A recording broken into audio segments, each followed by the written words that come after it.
Hello students, welcome to Panelal School. My name is Anita Rajput.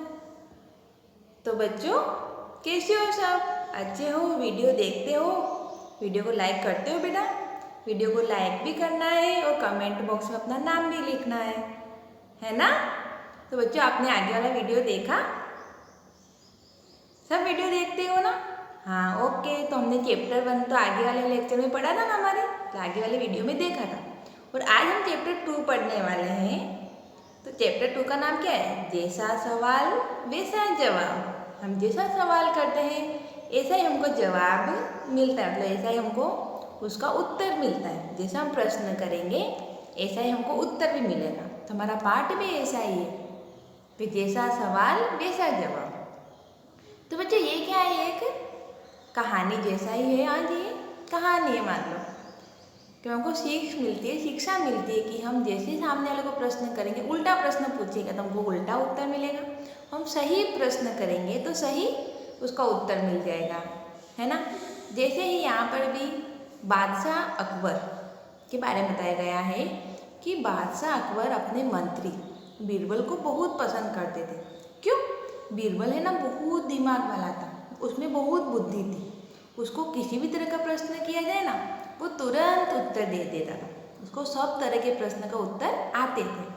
पूछते क्या थे? सब मंत्री जलते थे दूसरे मंत्री कि इसमें बुद्धि थोड़ी हमारे में भी है, पर ये राजा तो है ना, इसी को ही पसंद करते हैं। तो ऐसा होता है ना, अपनी क्लास में भी होता है। कोई टीचर एक बच्चे को ज़्यादा पसंद करते तो बच्चे को होता है ना कि टीचर तो इसको पसंद करते हैं, तो उसी प्रकार उसको भी बहुत पसंद करते हैं। तो एक नाम का मंत्री था ख्वाजा सरा। तो उसने बीरबल को अकबर से कहा कि मैं 3 सवाल पूछूंगा बीरबल से, वो सही उत्तर देगा तो मैं मान जाऊंगा बीरबल में बहुत बुद्धि है। तो अकबर ने बोला ठीक है। ऐसे ये हमारा पाठ है, इसमें 3 प्रश्न भी पूछे हैं। तो चलो हम पाठ को पढ़ते हैं, फिर देखते हैं क्या है अंदर, है ना।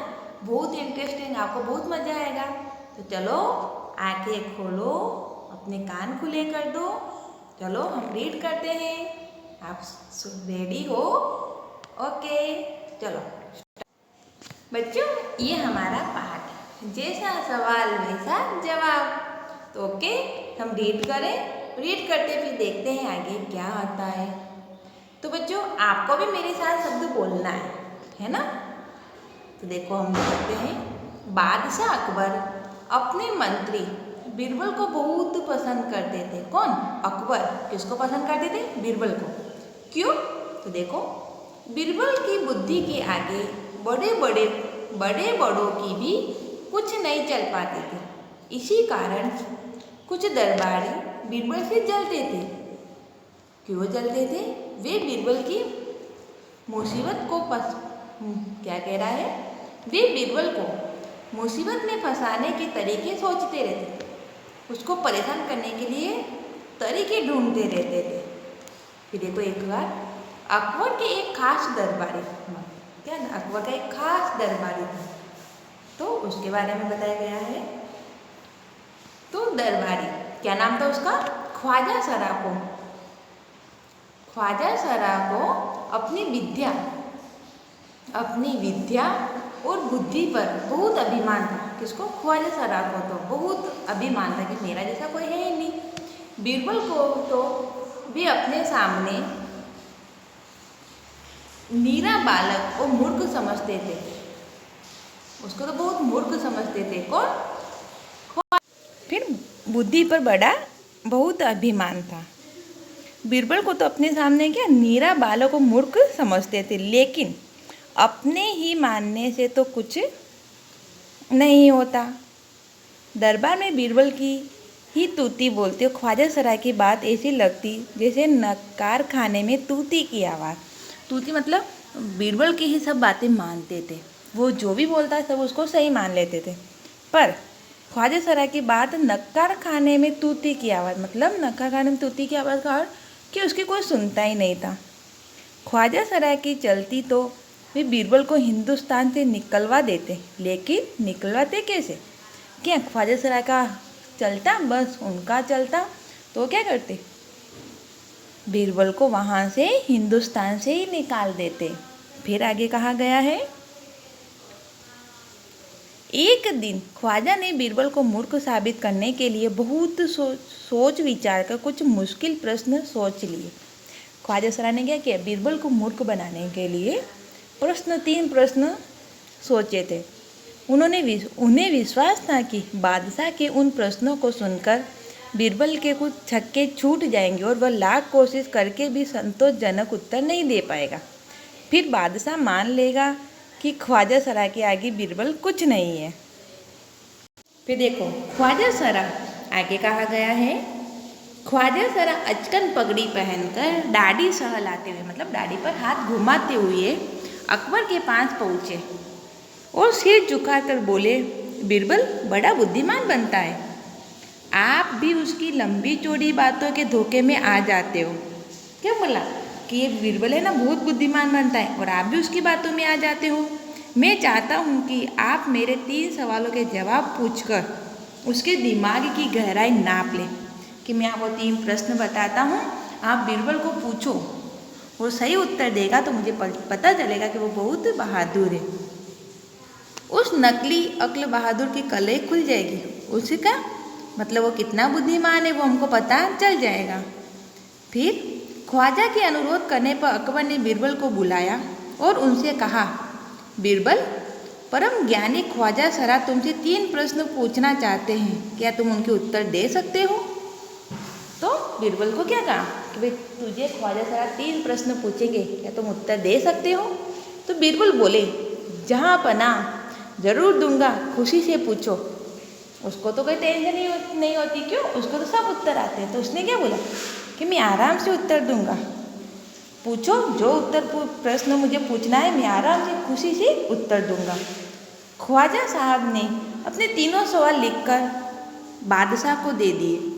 अकबर ने बीरबल से ख्वाजा का पहला प्रश्न पूछा, संसार का केंद्र कहाँ है? क्या प्रश्न था पहला? संसार का केंद्र कहाँ है, मतलब हमारा जो पूरा विश्व है उसका मेन बिंदु कहाँ पर है? तो उत्तर क्या बोला, देखो बीरबल ने तुरंत जमीन पर अपनी छड़ी गाड़ कर उत्तर दिया, यह स्थान चारों ओर से दुनिया के बीचों बीच पड़ता है। क्या बोला, वो जहाँ पर खड़ा था वही उसने अपने हाथ में छड़ी थी वही वहाँ पर गाड़ दी और ये बोल दिया कि ये विश्व का चारों तरफ से ये बीच वाला बिंदु है।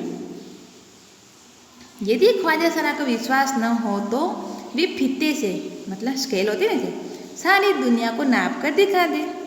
उनको विश्वास नहीं आए तो नाप कर भी दिखा सकता है कि मेरी बात गलत है। अकबर ने दूसरा प्रश्न किया, आकाश में कितने तारे हैं? क्या प्रश्न किया कि आकाश में कितने तारे हैं?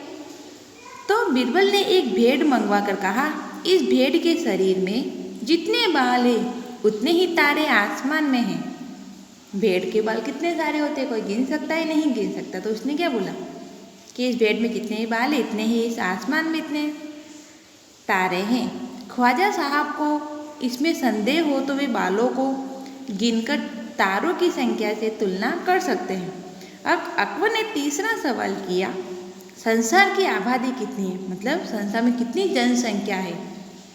तो क्या बताया उसने, बीरबल ने कहा, जहाँ पनाह संसार की आबादी पल पल पर घटती बढ़ती रहती है, क्योंकि हर पल लोगों का मरना जीना लगा ही रहता है। इसलिए यदि सभी लोगों को एक जगह इकट्ठा किया जाए तभी उनको गिनकर ठीक संख्या बताई जा सकती है। सही बताया ना उसने कि पल पल में कोई मरता है तो कोई जन्म लेता है, इसलिए आप सभी को इकट्ठा करो तो मैं गिनकर बता दूँ। बादशाह तो बीरबल के उत्तरों से संतुष्ट हो गया, लेकिन ख्वाजा साहब नाक मुँह सिकोड़कर बोले, ऐसे गोलमोल जवाबों से काम नहीं चलेगा जनाब। क्या बोला कि ऐसे उत्तर देने से थोड़ी काम चलेगा। तो फिर बीरबल बोले, ऐसे सवालों के ऐसे ही जवाब होते हैं, पहले मेरे जवाबों को गलत साबित कीजिए तब आगे बढ़िए। हाँ भाई सही बताए ना कि मेरे उत्तर गलत है क्या, पहले मुझे बताओ कि मेरा उत्तर कैसे गलत है। ख्वाजा साहब से फिर कुछ बोलते नहीं बना। फिर ख्वाजा साहब कुछ नहीं बोले। क्या बोले? तो बच्चों ये हमारा पाठ था। आया समझ में कि बीरबल उनको ख्वाजा सना ने 3 सवाल किए, तीनों सवाल के उन्होंने उनकी तरह उत्तर दे दिया। तो बच्चों ये हमारा पाठ था जो हमने पढ़ा है। आप भी बच्चों एक बार नहीं 2 बार, 2 बार नहीं 3 बार पढ़ना।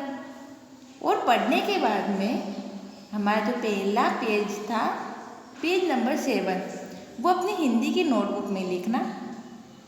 पेज नंबर 6 अपनी हिंदी की नोटबुक में लिखना। और आगे वाले वीडियो में, मतलब हमारा जो आगे वाला वीडियो है ना, उसमें हम उसके प्रश्न उत्तर पढ़ेंगे। Okay, bye bye.